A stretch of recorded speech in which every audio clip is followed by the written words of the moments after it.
नमस्कार दोस्तों, Hindi medium YouTube channel पे आपका स्वागत है।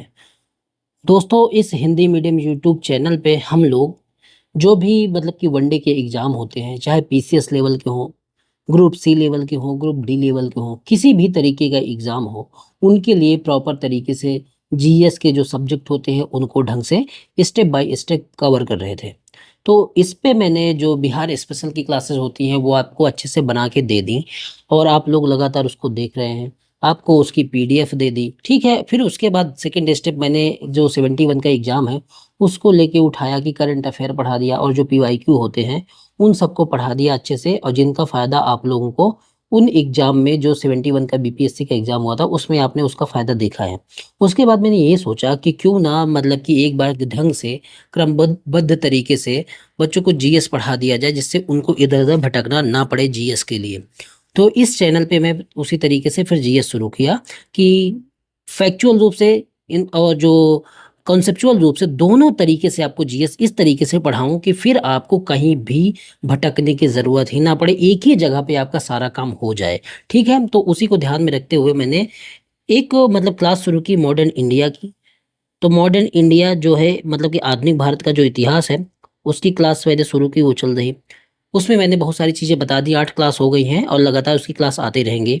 और दूसरा स्टेप मैंने ये मतलब कि शुरू किया कि जहाँ लोग ज़्यादा फँसते हैं, तो वो साइंस का जो बायोलॉजी वाला हिस्सा होता है, जनरली उसमें उससे सवाल थोड़े ज़्यादा होते हैं, चाहे जो भी एग्ज़ाम हो, चाहे बिहार का कोई एग्ज़ाम हो या पीसीएस का या मतलब कि यूपी पीसीएस का, एमपी पीसीएस कहीं का भी एग्ज़ाम हो, उनमें साइंस में बायोलॉजी से सवाल थोड़े ज़्यादा होते हैं। लेकिन जो बिहार में देखा गया, उसमें फिज़िक्स से और केमिस्ट्री से भी सवाल बढ़िया अच्छे खासे सवाल इन दोनों सब्जेक्ट से भी होते हैं। तो केमिस्ट्री की एक जो है मतलब कि मैराथन क्लास मेरे चैनल पे पड़ी हुई है, वहाँ से कवर करो और तब तक उसके बाद में दोबारा जब पढ़ाऊँगा तो केमिस्ट्री और अच्छे से पढ़ाऊँगा और फिज़िक्स भी और अच्छे से पढ़ाऊँगा, ठीक है? तो हम जो शुरू किए थे साइंस में बायोलॉजी। बायोलॉजी में हमने जो सेल का स्ट्रक्चर होता है, जो पहला चैप्टर होता है हमारा, सेल उसका स्ट्रक्चर, उसके कोशिकांग हर एक चीज़ अच्छे से डिस्कस की। उसके बाद हमने जो जेनेटिक्स का चैप्टर होता है, उसको सेल से जुड़ा हुआ ही होता है, सेल का जो डीएनए वाला पार्ट होता है, जो केंद्रक होता है उसी के अंदर जो है ये डीएनए और हिस्टोन प्रोटीन पाए जाते हैं। तो उन्हीं से जुड़ा हुआ जेनेटिक्स का चैप्टर होता है, तो हमने वो अच्छे से समझ लिया, ठीक है? फिर हमने सेल डिवीज़न अच्छे से समझ लिया। सेल डिवीज़न होता है किस लिए? क्योंकि जो सेल है उनका जो श्रम का डिवीज़न हो वो भी हो सके, कार्य का विभाजन हो सके, जिससे वृद्धि और विकास हो सके।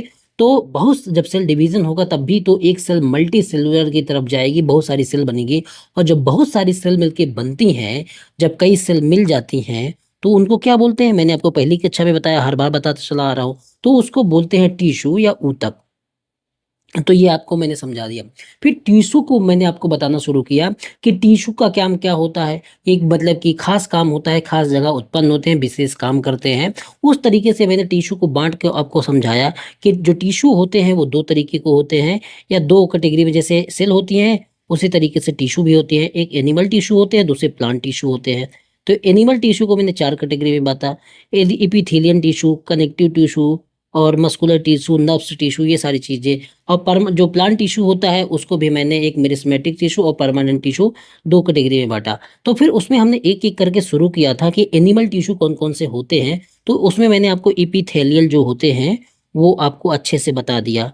दूसरा मैंने बताना शुरू किया, जो कनेक्टिव टिश्यू होते हैं, जो संयोजी होते होते हैं, उनको बताना शुरू किया। उसमें बहुत सारी चीज़ें मैंने आपको, टेंडन क्या होते हैं, एडिपोज, एरुरल टिश्यू क्या होते हैं, बोन क्या होती हैं, टेंडन क्या होता है, लिगामेंट क्या होता है, कार्टिलेज क्या होता है, ये सारी इन्फॉर्मेशन मैंने दे दी। आज का जो हमारा टॉपिक है दोस्तों, वो है ब्लड। ब्लड भी एक तरीके का जो रक्त होता है, ब्लड भी एक तरीके का टिश्यू ही होता है। तो हमको यहीं से सारी चीज़ समझनी है। टिश्यू क्यों होता है? क्योंकि ब्लड में एक कोशिका नहीं होती, ब्लड में बहुत सारी कोशिकाएँ होती हैं और जब बहुत सारी कोशिकाएँ मिल के जिन चीज़ों का निर्माण करती हैं, वो कोशिका मतलब टिश्यू कहलाते हैं, ऊतक कहलाते हैं। और जब बहुत सारे ऊतक मिलके काम करते हैं, तो एक ऑर्गन का निर्माण करते हैं। अब जब बहुत सारे ऑर्गन मिल जाते हैं, तो एक ऑर्गन सिस्टम को बना देते हैं।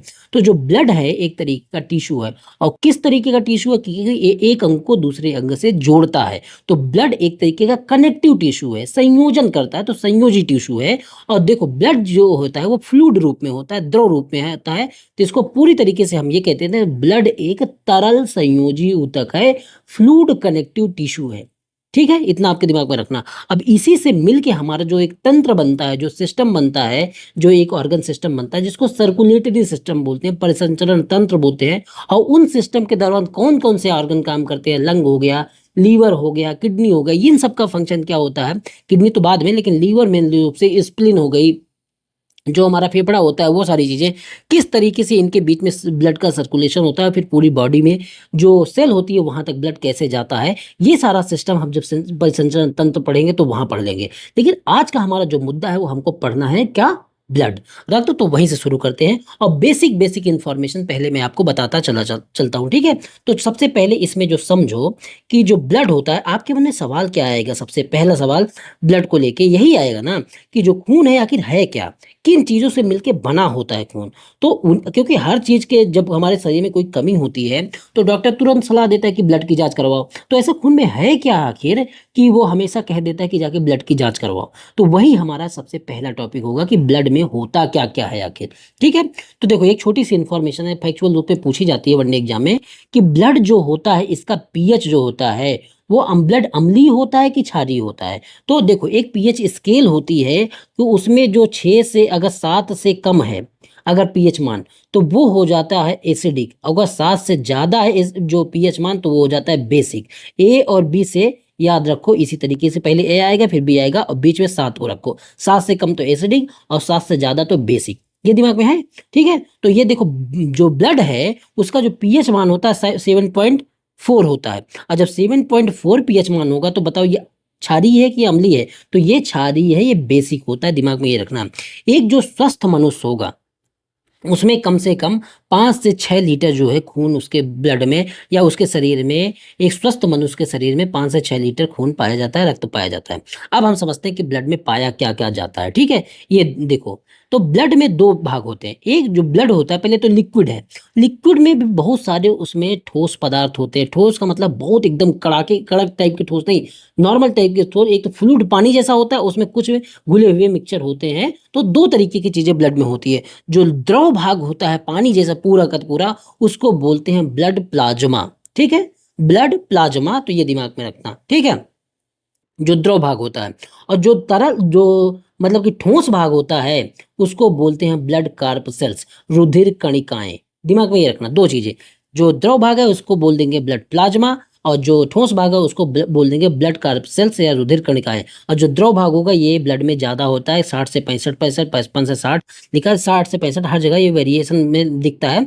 और जो 40 से 45% तक है ये ब्लड कार्पसेल्स पाया जाता है। अब दो भाग हो गए। आप ये सोच रहे होंगे तो फिर आरबीसी कहाँ है, डब्ल्यूबीसी कहाँ है, प्लेटलेट्स कहाँ है। तो ये जो ठोस भाग है ना, जो ब्लड कार्पसेल्स हैं, इन्हीं के भाग होते हैं 3, जो आगे हम सब कुछ पढ़ेंगे, जिनको बोलते हैं आरबीसी, जिनको बोलते हैं डब्ल्यूबीसी, और जिनको बोलते हैं प्लेटलेट्स, या ठीक है, प्लेटलेट्स। ये 3 भाग इसके होते हैं, उनको भी समझेंगे। पहले हमारा काम है कि जो पहला भाग द्रव भाग है इसको निपटा लेते हैं, उसके बाद हम समझते हैं फिर इन तीनों चीज़ों को, फिर बाकी सारी ब्लड की इन्फॉर्मेशन लेते चले जाएंगे। पहले हमारा काम है कि ब्लड का जो पार्ट है उनको पहले समझ लेना, फिर ब्लड का फंक्शन क्या होता है उनको समझ लेना, और फिर ब्लड ग्रुप क्या होते हैं ये सारी चीज़ें समझ लेना। तो हमारा इस तरीके से ये ब्लड वाला चैप्टर हम कवर करेंगे, ठीक है। तो जो हमारा द्रव भाग है, जो ब्लड प्लाज्मा है, बहुत ही आराम से समझा रहा, जिससे आपके दिमाग में चीज़ें बस जाएं, ठीक है। उसके बाद आपको कहीं भी इधर उधर भटकने की ज़रूरत ना पड़े। जो द्रव भाग है उसमें देखो, जो प्लाज्मा है, प्लाज्मा में देखो 90 से 92% जो प्लाज्मा पूरा का पूरा प्लाज्मा है, 55 से 60% तो अलग हो गया ब्लड में, तो द्रव भाग हो गया। अब उस 55 से 60% जो हमारा प्लाज्मा बचा, उसका जो है 90 से 92% मतलब मैक्सिमम हिस्सा तो पानी होता है। तो दिमाग में ये रखना कि जो है 90 से 92 हिस्सा जो प्लाज्मा का है ये पानी होता है, ठीक है। इसीलिए ये तरल होता है। 6 से 7% जो है इसमें प्रोटीन होती है घुले हुए रूप में।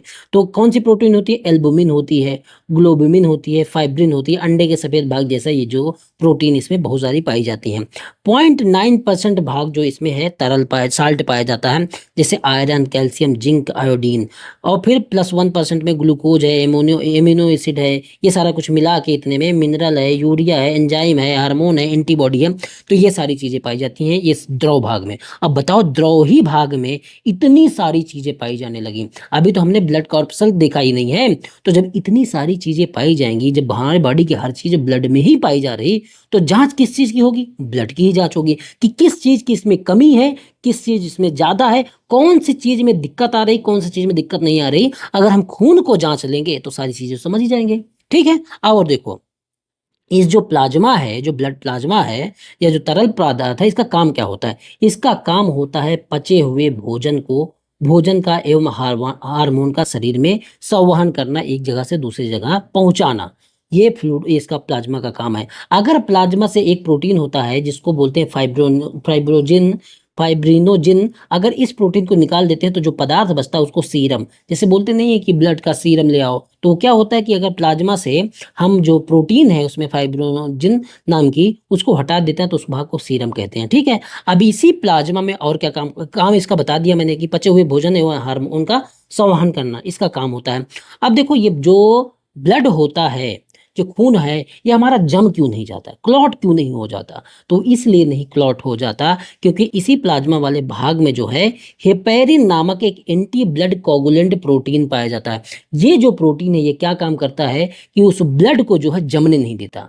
नहीं तो बताओ, ब्लड खून जो है हमारे शरीर में जम ना जाए, तो क्यों नहीं जमता? क्योंकि ये एंटी ब्लड, मतलब कि ब्लड जो कोगुलेंट है, जिसको बोलते हैं मतलब कि जमना जो होता है कोगुलेंट, वो नहीं हो पाता, उसका एंटी चीज इसमें पाया जाता है। इसीलिए हमारे नेचुरल तरीके से हमारी जो वेसल्स हैं, जो हमारी धमनियां हैं, जो शिराएं हैं, उनमें खून जो है नहीं जम पाता या नहीं जमने दिया जाता। नहीं तो जम जाए तो हम लोग की मृत्यु तो ऐसे ही हो जाएगी। अगर अटैक आता है तो उसमें खून वगैरह जमने लगता है। ठीक है। तो ये दिमाग में रखना कि इसमें हेपेरिन नामक, नेचुरल रूप से हमारे ब्लड में हेपेरिन नामक एक एंटी ब्लड कोगुलेंट प्रोटीन पाई जाती है। और जोंक में आपने सुना होगा कि लोग लीच थेरेपी करवाते हैं। अगर कुछ जैसे इनके फोड़ा हो जाता है, फुंसी हो जाता है, या कहीं पे ब्लड क्लॉट हो जाता है, तो वो लोग क्या करते हैं, जोंक जो होती है उसको वहां पे अपने, मतलब जोंक को यहाँ उसका मुंह को फिक्स करते हैं और जोंक जो है खून चूसती है। तो ऐसा क्या होता है जोंक में जो इस तरीके का काम, जो उनका खून जमा हुआ है उसको हटा देती है? तो जोंक की जो लार होती है ना दोस्तों, उसमें हिरुडिन, वहां हेपेरिन, यहाँ पे हिरुडिन नामक एंटीकोगुलेंट पाया जाता है जो खून को जमने से रोकता है। अब जब ये होगा तो भाई जो जमा हुआ खून है उसको जैसे वो करेगी वो बाहर हो जाएगा। ठीक है। तो जमे हुए खून को ही बाहर निकाल देता है।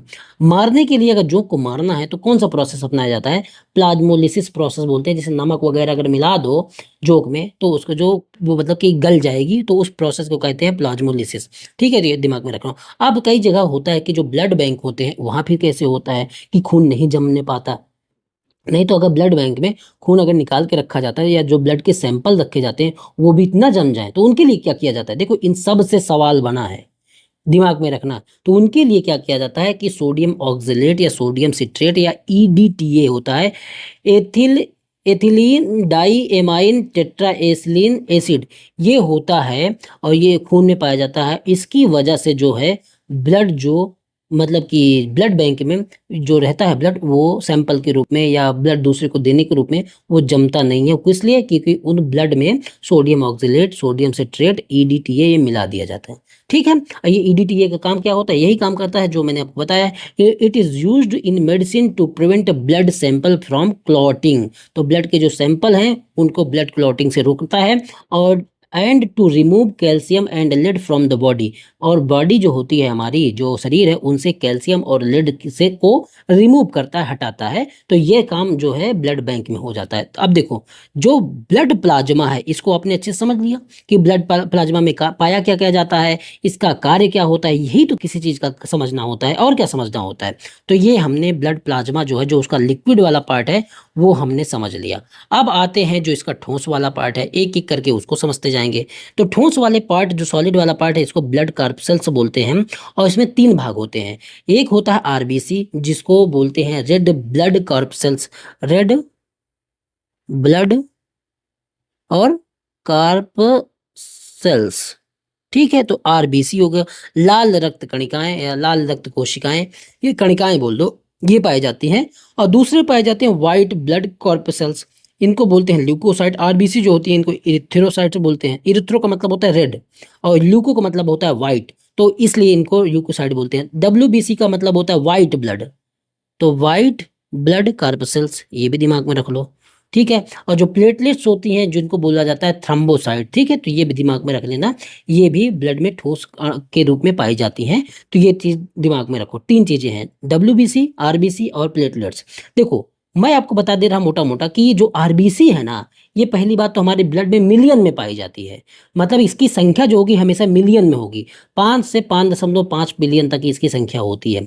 और वो इसलिए बता रहा, और जो डब्ल्यूबीसी है ये हजार में पाई जाती है, 6,000 से 11,000 की इसकी रेंज होती है। और जो प्लेटलेट्स है ये लाख में पाई जाती है, तो जो प्लेटलेट्स है 3 से 3.5 लाख तक होती हैं। तो आपसे ये सवाल बन सकता है कि सबसे ज़्यादा संख्या किसकी होती है, तो आप ये बताएंगे सबसे ज़्यादा संख्या आरबीसी की होती है, फिर प्लेटलेट्स की होती है, उसके बाद डब्ल्यूबीसी की होती है। और क्योंकि ये मिलियन में है, ये लाख में है, ये हजार में है, ठीक है। तो अब एक एक करके सारी चीजें हम समझते चल जाते हैं। पहले हम समझ लेते हैं आरबीसी, उसके बाद डब्ल्यूबीसी और उसके बाद प्लेटलेट्स। सबका काम, सबका फंक्शन, एक एक चीज समझेंगे। देखो जो आरबीसी है, ये जो है अगर कोई हेल्दी मेल है, मतलब कि स्वस्थ मनुष्य है, मेल है, अगर पुरुष है, तो उसके शरीर में 5 से 5.5 मिलियन पर एमएम ऑफ ब्लड बोला जाता है। ये इसके कैलकुलेशन की इकाई होती है। इनसे भी यूपीपीसीएस में सवाल बने हैं, तो ये भी दिमाग में रखना कि ये किस इकाई क्या होती है, किस यूनिट में मापे जाते हैं, या किस तरीके से इनको लिखा जाता है, तो ये भी दिमाग में रखना। तो इनको लिखा जाता है पर क्यूबिक माइक्रोलीटर में, सेल्स पर सेल्स या पर क्यूबिक सेल्स माइक्रो लीटर में ये मापे जाते हैं। कौन? जो आरबीसी है, तो ये दिमाग में रखना। और जो हेल्दी फीमेल होती हैं, इनके ब्लड में होता है 4.5 से लेके 5 मिलियन पर माइक्रोलीटर, तो ये भी दिमाग रखना, ठीक है। तो ये हो गया सामान्य संख्या हो गई।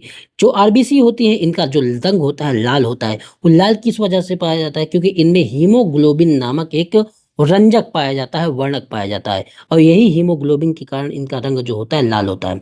ये जो हीमोग्लोबिन है दोस्तों, ये दो वर्डों से मिलके बना है, एक तो हीम हो गया और दूसरा हो गया ग्लोबिन, जो यहाँ पे मैंने लिखा हुआ है। हीम का मतलब होता है, जहाँ भी हीम लिखा हुआ आ जाए उसका मतलब होता है आयरन, और जहाँ भी ग्लोबिन लिखा आ जाए उसका मतलब एक तरीके का वो प्रोटीन है। तो ये दिमाग में रखना। अब हीमोग्लोबिन के कारण लाल है। हीमोग्लोबिन जो हीम और मतलब कि प्रोटीन से और आयरन से मिलके बना है। तो बताओ, जब अगर इसकी कमी होगी हमारे शरीर में, हीमोग्लोबिन की कमी होगी, तो हमारे शरीर में आरबीसी की कमी हो जाएगी। आरबीसी की कमी ही कहते हैं कि ब्लड में खून की कमी है, क्योंकि आरबीसी ये सारा कुछ ऑक्सीजन को ढोने का काम करती है। तो जब अगर जो आयरन है ये कहाँ कहाँ पाया जाता है? अगर आयरन जहाँ जहाँ पाया जाता है उसको हम नहीं खाएंगे, तो हमारे शरीर में जो है हीमोग्लोबिन की कमी हो जाएगी, आरबीसी की कमी हो जाएगी। उसी को कह देते हैं एनीमिया हो गया इनके ब्लड में, या इनके शरीर में रक्ताल्पता हो गई, रक्तता हो गई, कि इनके जो शरीर है इसमें खून की कमी हो जाती है। तो इसीलिए डॉक्टर सलाह देते हैं कि आप हरी सब्जियां खाइए, क्योंकि इनमें जो है आयरन पाया जाता है, और जब आयरन पाया जाएगा तो हीमोग्लोबिन बढ़ेगा, हीमोग्लोबिन बढ़ेगा तो एनीमिया आपके शरीर में कम हो जाएगी, ठीक है। इनका जो शेप होता है बाई कॉन्वेक्स टाइप का, तो ये दिमाग में रखना कि जो आरबीसी है उनका शेप किस तरीके है, बाई कॉन्वेक्स इसका शेप है। अब देखो, आपने कभी ये देखा जब आप रिपोर्ट लेने जाते हैं आरबीसी या ब्लड की जांच करवाते हैं, तो ऐसा थोड़ी लिखा रहता है ब्लड में, ये लिखा रहता है, या आपके पास बोलेंगे कितने पॉइंट खून है आप में, या उसको किस तरीके से, तो उसको ग्राम में मापा जाता है, ठीक है। तो जो जांच करता है हीमोग्लोबिन की, उसका यंत्र का नाम है हीमोग्लोबिनोमीटर, तो ये भी दिमाग में रखना, ठीक है। और इसमें जो वैल्यू होती है, कितनी मात्रा होती है, तो मेल में 14 से 16 ग्राम होती है, फीमेल में 12 से 14, और न्यू बॉर्न अगर बेबी है तो उसमें 18 से 20 ग्राम प्रतिशत होती है। तो ये जो हमको रिपोर्ट्स में यही दिखता है, ठीक है, कि 12 से 14 के बीच में इनका आरबीसी है, ब्लड है, ठीक है। तो ये दिमाग में रखना, हीमोग्लोबिन है, ठीक है। तो ये हीमोग्लोबिन की जांच की है, कितना हीमोग्लोबिन उसके शरीर में है पर ग्राम में नापा जाता है, ग्राम प्रतिशत में। तो ये आपने समझ लिया। अब देखो, होता क्या है कि जो नए बच्चे होते हैं, जो न्यू बॉर्न होते हैं, उनमें जो नए आरबीसी, मतलब कि न्यू बॉर्न में समझ लो कि जो न्यू बॉर्न होते हैं उनमें आरबीसी की सभी संरचनाएं पाई जाती हैं। लेकिन जब से ये आदमी बड़ा होता है तो उसमें आरबीसी की बहुत सारी संरचनाएं जो है खोती चली जाती हैं, जैसे और सारी जो कोशिका द्रव है उसी में अधिकतम मात्रा में जो हीमोग्लोबिन है वहीं पे बिखर जाता है। होता क्या है कि जो आपने सुना होगा कि मानव जो है, ये सभी जो स्तनधारी हैं, उनमें केंद्रक उनके आरबीसी में या केंद्रक नहीं पाया जाता। तो इसी वजह से नहीं पाया जाता, क्योंकि जो आरबीसी है इसको पूर्ण कोशिका नहीं माना जाता, क्योंकि इसमें केंद्रक नहीं पाया जाता। वो केंद्रक नहीं पाया जाना पता है क्या करता है, वो जो मनुष्य है उसकी श्वसन की क्षमता को बढ़ा देता है। और यही काम उल्टा होता है लामा या जो मतलब कि कैमल होते हैं, जैसे साउथ अमेरिका में लामा पाया जाता है, इनके आरबीसी में न्यूक्लियस होता है। तो वो क्या करते हैं, इनके श्वसन को धीरे कर देते हैं। अब जो श्वसन को धीरे कर देंगे तो बहुत ज़्यादा एनर्जी का लॉस नहीं होगा, क्योंकि श्वसन अगर तेज है तो ऑक्सीजन ज़्यादा, हमको एनर्जी ज़्यादा चाहिए, एनर्जी ज़्यादा चाहिए तो हमारा जो खाना रहेगा वो जल्दी कंज्यूम होगा। अब भाई जिनका श्वसन का प्रोसेस स्लो हो जाएगा, उनका जो खाना है उनके बॉडी में स्टोर रहेगा, तो जल ज़्यादा दिन तक वो मतलब कि बिना खाए हुए, दिन में बिना पिए हुए चल सकते हैं। इसीलिए क्यों, क्योंकि ये सारा का सारा होता है न्यूक्लियस के कारण, जो आरबीसी में न्यूक्लियस पाया जाता है। तो कैमल और लामा है, इनमें न्यूक्लियस पाया जाता है इनके आरबीसी में, और जो स्तनधारी है नॉर्मल, उनमें आरबीसी में जो है जो केंद्रक है वो नहीं पाया जाता है। क्योंकि जो कैमल है इनकी आरबीसी के विषय में समझ लो, इनकी आरबीसी अंडाकार होती है। ये उन्हें निर्जलीकरण की स्थिति में रक्त प्रवाह को बनाए रखने में मदद करती है, जिससे ये शुष्क और गर्म वातावरण में भी जीवित रखते हैं, क्योंकि इनका जो श्वसन का प्रोसेस है उसको ये स्लो कर देती है, जो न्यूक्लियस होती है। ठीक है, अब ये दिमाग में रखो। ठीक है, ये इतना सब कुछ आपको बता दिया, एक एक अक्षर बताता चल रहा। सबसे ज्यादा मरने वाली कोशिका कौन सी है शरीर में, तो आप यही बताएं कि आरबीसी ही सबसे ज्यादा मरने वाली कोशिका है। फैक्चुअल इंफॉर्मेशन है, तो ये सारा कुछ आपको जानना ही होता है। देखो, अब आ जाओ कि जो आरबीसी है, या मतलब कि जो ब्लड का फॉर्मेशन होता है वो हमारे शरीर में कहाँ होता है। तो ब्लड फॉर्मेशन, या इसको बोलते हैं इस प्रोसेस को एरिथ्रोपोइसिस या हीमोपोइसिस, ये कहाँ पे होता है, जब बच्चा छोटा होता है या भ्रूण में होता है ना, छोटा महीने मतलब कि 9 महीने बाद तो पैदा ही हो जाता है। तो 9 महीने के पहले जब भ्रूण अवस्था में होता है, गर्भ में होता है, तो जन्म से पहले उसका जो ब्लड है वो कहाँ बनता है, तो स्प्लीन और लीवर में बनता है। तो 9 महीने तक बच्चे के जो स्प्लीन है, जो प्लीहा है, और प्लीहा क्या है ये सब कुछ बताऊंगा, शरीर का एक मतलब कि यंग है ये प्लीहा। तो इसी में क्या है, ये जो तिल्ली है, जिसको प्लीहा बोलते हैं, तिल्ली बोलते हैं, ये जो मतलब कि रीढ़ की हड्डियां होती हैं, उन्हीं के पास पाया जाता है पेट के अंदर। इसका कार्य जो होता है एक तरीके से ये रोग प्रतिरोधक क्षमता को बनाए रखता है, डब्ल्यूबीसी को बनाता है, जिसको लिम्फोसाइट करते हैं। और ये लिम्फोसाइट जो होती है ये फर्स्ट लाइन ऑफ मतलब कि रोग प्रतिरोधक क्षमता होती है, कि सबसे पहले यही जो हमारे रोगों को अगर हमारे शरीर में आते हैं तो उनको रोकती है। इसके विषय में आगे हम समझ लेंगे, स्प्लीन के विषय में। तो पहले लीवर क्या होता है, लीवर भी आपको पता है कि शरीर का सबसे बड़ा आंतरिक अंग है। इसमें डिटॉक्सिफिकेशन का काम करता है, कि अगर कोई भी जहरीली चीज है तो उसको निष्क्रिय करने का काम कौन करता है, हमारा लीवर करता है। तो यही से लीवर और स्प्लीन में जो है भ्रूण अवस्था में आरबीसी का निर्माण होता है बच्चे के। और जब बच्चा जन्म ले लेता है तो जीवन भर उसके शरीर में जो लंबी हड्डियां हैं, उसकी जो अस्थि मज्जा है, हमारी जो बैकबोन है, उसको में ही पूरे जीवन भर खून बनता है। इसीलिए जो बैकबोन है, अस्थि मज्जा है, बहुत बोन मैरो है, बहुत ही इंपॉर्टेंट होती है।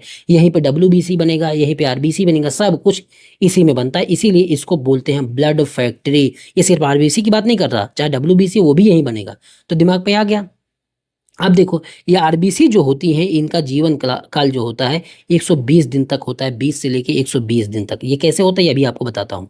ठीक है, हीमोग्लोबिन और आरबीसी के निर्माण के लिए शरीर में आयरन और विटामिन B9, जिसको फोलिक एसिड बोलते हैं, इसकी आवश्यकता होती है। और जब नहीं होता तो एनीमिया हो जाती है, तो मैंने आपको बता ही दिया।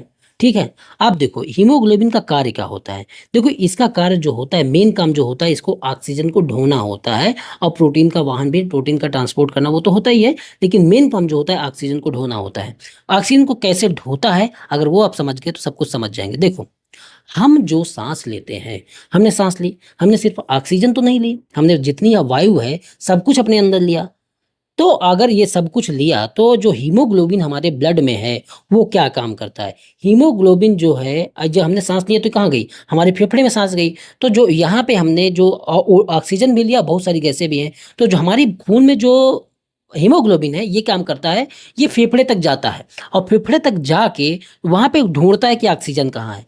ऑक्सीजन को लेता है, ऑक्सीजन से जुड़ता है, और जो बनाता है उसको बोलते हैं ऑक्सी हीमोग्लोबिन बना देता है। और फिर ये जो HBO2 जिसको बोलते हैं ये मिल जाता है। तो उसके बाद जैसे ये मिल गया यहाँ पे, अब इसके बाद ये काम करता है, जब ऑक्सी हीमोग्लोबिन हो गया, जिसको शुद्ध रक्त बोलते हैं, अब ये ऑक्सीजन को लेके पूरा का पूरा जाता है टिश्यू तक, टिश्यू से मिलके भी जाता है सेल में, सेल के बाद वो पूरा का पूरा हमारी बॉडी में फैल जाता है, इस ऑक्सीजन को फैला देता है।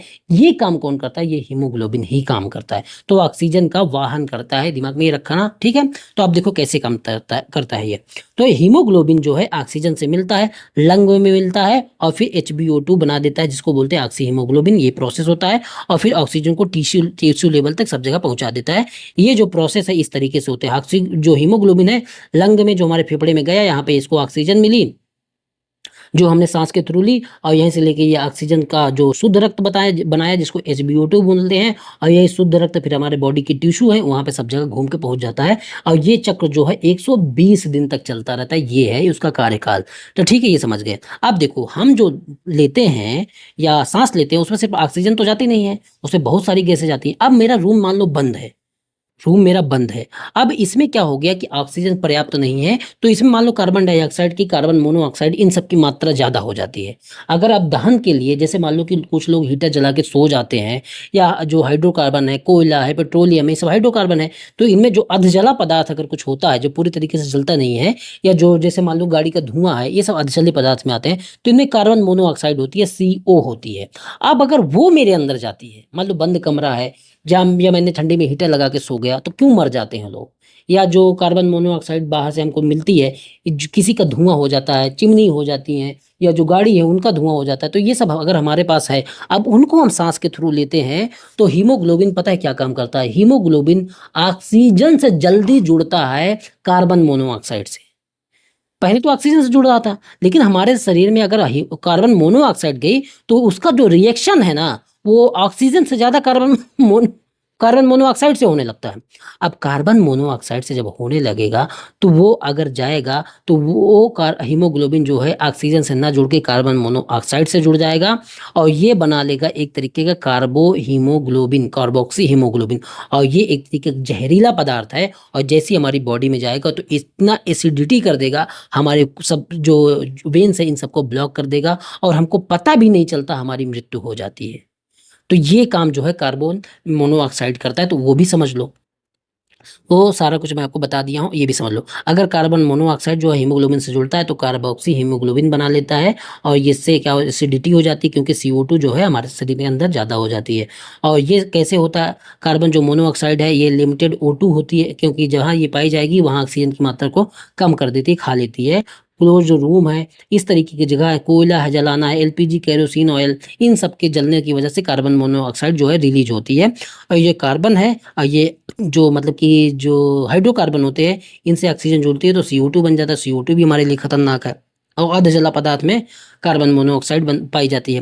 गैस है, कोयला है, इनमें जो हाइड्रोकार्बन है ये, क्योंकि हाइड्रोकार्बन ही तो है गैस और कोयला, और इनसे अगर ऑक्सीजन जुड़ती है तो CO2 और H2O बन जाते हैं।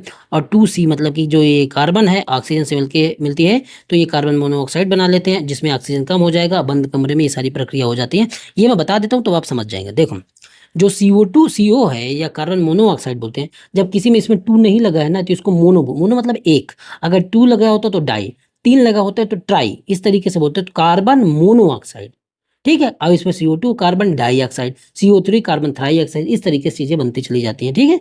तो आपको ये दिमाग में रखना है। अब ये कार्बन मोनोऑक्साइड का निर्माण सीमित या O2, अब बंद कमरा होगा तो वहाँ ऑक्सीजन जो है कम हो जाती है, तो वहां पे सीमित A2 या बंद कमरे में दहन की प्रक्रिया से होती है। दहन की प्रक्रिया का मतलब है कि अगर कुछ भी जलाना है ना, तो उसके लिए ऑक्सीजन चाहिए। हीटर है, या जो आपने मतलब कि अंगीठी जला दी, तो उसमें जो दहन के लिए अगर ऑक्सीजन नहीं है ना, तो आग जलेगी ही नहीं। तो उसके लिए जो है ऑक्सीजन चाहिए होती है।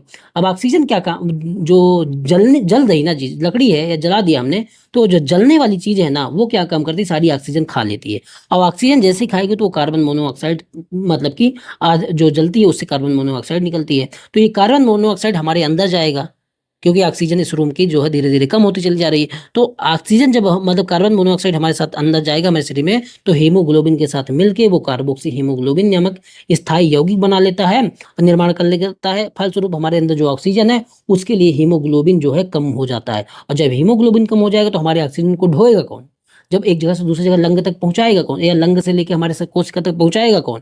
जब हीमोग्लोबिन ही कम हो जाएगा। तो हीमोग्लोबिन O2 की ढोने की क्षमता कम हो जाती है, और O2 के अभाव में, ऑक्सीजन के अभाव में हमारे जो व्यक्ति होता है उसकी मृत्यु हो जाती है, ठीक है। अब यही अगर खुला कमरा है, तो खुले कमरे में जो कार्बन मोनोऑक्साइड है वो निष्क्रिय हो जाती है, और इसके परिणाम स्वरूप जो होते हैं वो घातक नहीं होते हैं। तो ये दिमाग में रखना है। आरबीसी का निर्माण हमारी अस्थिमज्जा में होता है, ये भी मैंने बता दिया। और हीमोग्लोबिन की मात्रा 14 ग्राम पर 100 ml होनी चाहिए, ये तो आपको बता ही दिया। फीमेल में 12 से 14, ये भी आपको बता दिया। कुछ नोट है, ये भी समझ लो, तो फिर बाकी आगे की चीजें हम समझते हैं। विटामिन जो होती है एंजाइम के सहायक के रूप में काम करती है, फैक्चुअल इंफॉर्मेशन है। कैल्शियम जो है अगर विटामिन डी से जुड़ जाए तो हड्डियों के कमी को दूर कर देता है। सांस में हम वायु लेते हैं, सिर्फ ऑक्सीजन नहीं लेते हैं, वायु लेते हैं, जिसमें हीमोग्लोबिन से ऑक्सीजन क्रिया करता है और लंग में करता है, ये सब बता चुका। हीमोग्लोबिन की क्रियाशीलता कार्बन मोनोऑक्साइड में ज़्यादा होती है, किससे? ऑक्सीजन से, तो ये सब कुछ बता चुका। अब स्प्लिन जो होती है, जिसको बोलते हैं मतलब कि आरबीसी के कब्रगाह, जिसको बोलते हैं आरबीसी की कब्रगाह या प्लीहा या तिल्ली, ये सब बोलते हैं। अब देखो इसमें क्या होता है, जब बच्चा पैदा होता है तो उसमें तो निर्माण जब भ्रूण में होता है, तब आरबीसी का निर्माण या ब्लड का निर्माण तो स्प्लिन में होता है। लेकिन जब बड़ा हो जाता है वो, या उसी दौरान भी, तो ये स्प्लिन काम क्या करती है? स्प्लिन क्या काम करती है कि ये एक तो एक्सचेंज ऑफ मटेरियल करती है, मतलब कि यह रक्त संचार से जो हमने सब कुछ किया। अब आरबीसी कुछ मरती भी तो हैं, तो जो मरती हैं इनको ये स्प्लिन क्या करता है, एक अंग है, या तो स्प्लिन क्या करता है, ये जो मृत आरबीसी है इनको छान के कहाँ भेज देता है? लीवर में, और लीवर डिटॉक्सिफिकेशन का काम करता है। तो इसीलिए जो मरे हुए जो आरबीसी है वो कहाँ पे हैं? ये स्प्लिन में है। इसीलिए स्प्लिन को आरबीसी की क्या बोलते हैं? कब्र है, ये कब्रगाह है। तो दिमाग में ये रखना कि स्प्लिन को जो है किसकी? आरबीसी की कब्रगाह बोल देते हैं। तो दिमाग में ये भी रखना, ठीक है। अब ये दिमाग में हो गया आपके। अब आओ देखो स्प्लिन होता क्या है, तो थोड़ा सा इसकी भी जानकारी ले लो। Spleen blood bank of body, यही स्प्लिन में क्या होता है, हमारे शरीर का जो एक्स्ट्रा ब्लड होता है ना, अगर जो ब्लड जरूरत का नहीं होता है तो वो स्प्लिन हर सिस्टम शरीर में मौजूद है। तो ये जो स्प्लिन में, यही में पूरा का पूरा जो ब्लड है यही स्टोर रहता है, और जब जरूरत होती है तो ये शरीर को दे देता है, मतलब कि ये पुरानी कोशिकाओं को हटा देता है और नई कोशिकाओं तक रक्त पहुंचा देता है। तो ये रक्त से पुरानी और क्षतिग्रस्त कोशिकाओं को हटाती है, ये काम करता है स्प्लिन। ये किसके माध्यम से काम करता है? तो ये लार्जेस्ट लिम्फ मेकिंग ऑर्गन है। लिम्फ क्या होते हैं, या लिम्फ जो लिम्फोसाइट होते हैं, जो डब्ल्यूबीसी होती है उसको लिम्फोसाइट भी बोलते हैं, ल्यूकोसाइट भी बोलते हैं। तो लिम्फ जो होते हैं ये बॉडी की प्रतिरक्षक क्षमता को बढ़ाते हैं, या फर्स्ट लाइन ऑफ जो होते हैं काम, इसका प्रतिरक्षा प्रणाली का समर्थन करना। या लिम्फोसाइट एक प्रकार की डब्ल्यूबीसी है, और ये फर्स्ट लाइन ऑफ रोग प्रतिरोधक होती है। तो ये दिमाग में रखना। ये किस तरीके जो लिम्फ होती है, लिम्फोसाइट होती है, ये दो तरीके की होती हैं और दो जगह बनती है। एक तो बोन मैरो में, जो मैं डब्ल्यूबीसी है बोन मैरो में बनेगी, जो मैंने आपको बताया, और दूसरी होती है इसको बी बोन में बी लिम्फोसाइट बोल देते हैं, ठीक है। और दूसरी होती है टी लिम्फोसाइट, टी लिम्फोसाइट। तो वो कहाँ बनती है? वो हमारी जो थाइमस ग्लैंड होती है वो सब कहाँ होती हैं, ये सब मैं आपको बताऊंगा। तो ये थाइमस ग्लैंड में बनती हैं। तो दो तरीके के ये जो लिम्फ मेकिंग मतलब लिम्फ होती है, लिम्फोसाइट दो तरीके की होती हैं, और ये बनती कहाँ है, या लार्जेस्ट लिम्फ मेकिंग ऑर्गन कौन है? ये स्प्लिन है। तो ये भी दिमाग में रखना है। स्प्लिन का काम क्या होता है ये सब कुछ मैंने आपको बता दिया। उसके बाद लीवर होता है, लीवर भी इसमें फंक्शन में काम लेता है, लेकिन लीवर का मेन काम जो होता है डिटॉक्सिफिकेशन का काम होता है। अगर कुछ भी हमारे शरीर में गंदा खराब गया है तो वो वही काम करता है। जैसे हम दारू या जो शराब लोग पीते हैं, तो सबसे ज़्यादा जो डैमेज होता है वो लीवर ही डैमेज होता है, क्योंकि ये सारा का सारा झेलता रहता है और जो डिटॉक्सिफिकेशन का काम करता है। तो ये टॉक्सिक एक तरीके का है एल्कोहल, तो इसीलिए हमारा लीवर डैमेज होता है। दिमाग दिमाग में रखना, ठीक है। अब आओ, ये यहाँ तक सारी चीज़ें आपने समझ ली। लीवर के विषय में पूरी इन्फॉर्मेशन बाद में लेंगे। लीवर ऐसा अंग है ना जिसका सबसे ज़्यादा जनरेशन होता है, रीजनरेशन जो होता है सबसे ज़्यादा लीवर में होता है। रीजनरेशन का क्या मतलब है कि अगर किसी को अपना आधा या 90% भी लीवर आप किसी को दे दो, तो जो 10% भी आपके अंदर लीवर है ये फिर अपना अपने आप बनता चला जाएगा और 100% बन जाएगा, ठीक है। तो ये कौन काम करता है? ये लीवर का काम है। तो सबसे ज़्यादा जो पुनर्जनन है किस में होता है? वो लीवर में होता है। ये सब मैं आपको बाद में बताऊंगा। अब पहले हम आरबीसी समझ ले रहे हैं, तो वहीं पे टिके रहें। अब आरबीसी से संबंधित कुछ रोग हैं। देखो एनीमिया तो मैंने बता ही दिया आपको। तो आरबीसी से संबंधित रोग कौन कौन से हैं? पहला है सिकल सेल अनीमिया। इसमें क्या होता है, जैसे आरबीसी की संरचना जो है इस तरीके की होती है, बाइकॉन्वेक्स शेप होता है। तो ये मैंने आपको बताया। अब कई बार आरबीसी इस तरीके से ना होकर हंसिया टाइप की बन जाती है, और जब इस आकार की बन जाएगी तो ये आरबीसी का काम क्या है, या जो हीमोग्लोबिन का काम है वो क्या काम करता है? इस तरीके की आरबीसी में, इस तरीके की आरबीसी जो संरचना में परिपक्व होती है या ढंग से बनी होती है, उसमें हीमोग्लोबिन ऑक्सीजन को ढोता है। और जैसे हंसिया टाइप की अगर आरबीसी बन जाएगी तो होता क्या है कि ये हीमोग्लोबिन जो है इसमें ऑक्सीजन को ढो ही नहीं पाता। और जब नहीं ढो पाएगा, ऑक्सीजन एक जगह से दूसरी जगह जाएगी नहीं, तो हमको सांस कैसे आएगी? ठीक है, तो इसकी वजह से होता क्या है कि व्यक्ति की मृत्यु हो जाती है। तो इसी को बोलते हैं सिकल सेल अनीमिया। सिकल का मतलब हंसिया होता है, तो सिकल टाइप की जो है सेल बन जाती है, बीसी बन जाती है। इससे क्या हो जाता है, हमारे शरीर में खून की कमी हो जाती है, तो इसी को सिकल सेल अनीमिया बोलते हैं। यह रोग हीमोग्लोबिन से संबंधित होता है, जीन में बदलाव उत्परिवर्तन के कारण होता है। इस रोग में आरबीसी का आकार सिकल या दरांती की तरह हो जाता है। यह रोग पूर्णतः प्रभावित होने पर व्यक्ति की मृत्यु हो जाती है, क्योंकि वह पर्याप्त O2 या ऑक्सीजन को ढो ही नहीं पाता। लेकिन इसका एक फ़ायदा है, अगर कोई व्यक्ति इसमें पूरी तरीके से इसकी हँसिया नहीं बनी है, हल्का-फुल्का बनी है, तो होता क्या है कि अगर आंशिक रूप से प्रभावित है, तो यह व्यक्ति मलेरिया रोग के प्रति प्रतिरोधक क्षमता विकसित कर लेता है, और यह रोग अफ्रीकी देशों में पाया जाता है। तो ये एक इसका पॉजिटिव पॉइंट है, लेकिन आंशिक रूप से हो तब। ठीक है, दिमाग में ये रखना। दूसरा जो आरबीसी का रोग है, उसको बोलते हैं थैलीसीमिया। ये भी एक तरीके का अनुवांशिक आधार है, अनुवांशिक रोग है। ठीक है, उसमें होता क्या है कि हीमोग्लोबिन ही कम बनता है बहुत लोगों में, या त्रुटिपूर्ण हो जाता है, खराब हो जाता है। और जब ऐसा हो जाएगा तो बताओ, जो O2 है उसको ढो पाएगा ढंग से हीमोग्लोबिन? और जब O2 को ही नहीं ढो पाएगा, ऑक्सीजन को ढो नहीं पाएगा, ना हमको सांस आएगी, ना खाना जाएगा, ना प्रोटीन जाएगा, और फिर व्यक्ति की मृत्यु हो जाती है। ठीक है, तो ये दिमाग में रखना कि ये थैलीसीमिया में आनुवांशिक रोग है। हाइड्रो जो हीमोग्लोबिन है कम बनता है, O2 ढोने की, ऑक्सीजन ढोने की क्षमता प्रभावित होती है, और प्रभावित व्यक्ति की मृत्यु हो सकती है। और अगर इस तरीके का ऑप्शन आए ना कि थैलीसीमिया में आरबीसी नहीं बनते हैं, तो वो भी सही माना जाता है। मैंने इसलिए लिख दिया कि किसी एग्जाम में इस तरीके का भी सवाल आया हुआ है। ठीक है, और इस थैलीसीमिया से जो ग्रसित व्यक्ति होगा, उसको निरंतर रक्त की आवश्यकता पड़ती है, लगातार उसको खून चढ़ाना पड़ता है, जिससे हीमोग्लोबिन उसके शरीर में बनता रहे और वो जीवित तो रहे। ठीक है, अब थोड़ा सा साइंस बढ़ी है, तो उसका उपचार भी थोड़ा बहुत होने लगा है। थैलीसीमिया मेजर माइनर अगर किसी व्यक्ति को हल्का फुल्का थैलीसीमिया है, और जो फीमेल से जिसे शादी किया उसको भी हल्का फुल्का अगर थैलीसीमिया है, तो बच्चे जो होंगे ना, उनको थैलीसीमिया मेजर हो सकता है। तो ये दिमाग में रखना कि इससे थैलीसीमिया मेजर हो सकता है। पॉलीस्थीमिया एक तरीके की बीमारी है। वो क्या होता है, जब आरबीसी की संख्या बहुत अधिक बढ़ जाती है, तो उसको बोल देते हैं पॉलीस्थीमिया। और पॉलीस्थीमिया क्या है, एक प्रकार का ब्लड कैंसर है। आरबीसी का ज़्यादा बढ़ना भी खतरनाक है, और कम होना भी खतरनाक है, क्योंकि जब आरबीसी काउंट कम होता है तो एक तरीके का एनीमिया हो जाता है, और अगर ज़्यादा होगा तो पॉलीस्थीमिया हो जाएगा, और ये एक तरीके का ब्लड कैंसर हो जाएगा। ठीक है, तो हमने आरबीसी के विषय में पूरी की पूरी इन्फॉर्मेशन ले ली। अगले वीडियो में जो होंगे उसमें डब्ल्यूबीसी, प्लेटलेट्स, सारी चीज़ें, ब्लड ग्रुप, ये सारा का सारा हम लोग समझते हुए सब चीज़ एक एक पॉइंट को कवर करेंगे। आप लोगों को घबराना नहीं है, पीडीएफ लेके सारा कुछ याद करते रहना है, स्टेप बाय स्टेप, जिस तरीके से क्लास चल रही है। ठीक है, आपको इस नंबर पे 9667305679, इस नंबर पे मैसेज करके इसकी पीडीएफ ले लेनी है। मैं आपको टेलीग्राम ग्रुप से जोड़ दूंगा, जहाँ पे मैं इसकी पीडीएफ डाल देता हूँ। ठीक है, तो जो इस वीडियो में इतना ही रखते हैं। आप लोगों का जो काम है, इसको ज़्यादा से ज़्यादा लाइक करो, शेयर करो, और अच्छा लगता है वीडियो, जिस भी तरीके का आपको लगता है अच्छा खराब, उसको अपना जो फीडबैक है उसको कमेंट में तो ज़रूर देना। और अगर अच्छा लगता है तो अपने दोस्तों के बीच में भी शेयर कर देना, जिससे क्या होगा कि मेरा मोटिवेशन बढ़ता है, और मैं इस तरीके की वीडियो आपके लिए और ज़्यादा लाऊं, सारे सब्जेक्ट के लाऊं। तो आपका ये फ़र्ज़ बनता है थोड़ा सा कि आप लोग भी मुझे प्रमोट करो, क्योंकि इस तरह के कंटेंट आपको बहुत कम ही यूट्यूब पे देखने को मिलेंगे। फ्री में कोई नहीं पढ़ाता है जिस तरीके से मैं आपको पढ़ाता चला जा रहा है। ठीक है, आप लोग इसके लिए 10,000, 20,000, 50,000 तक दे देते हैं। मैं आपसे एक पैसा भी नहीं ले रहा, तो आप लोग इतना तो मेरे लिए कर ही सकते हैं। ठीक है, चलो मिलते हैं अगले वीडियो में, तब तक के लिए धन्यवाद।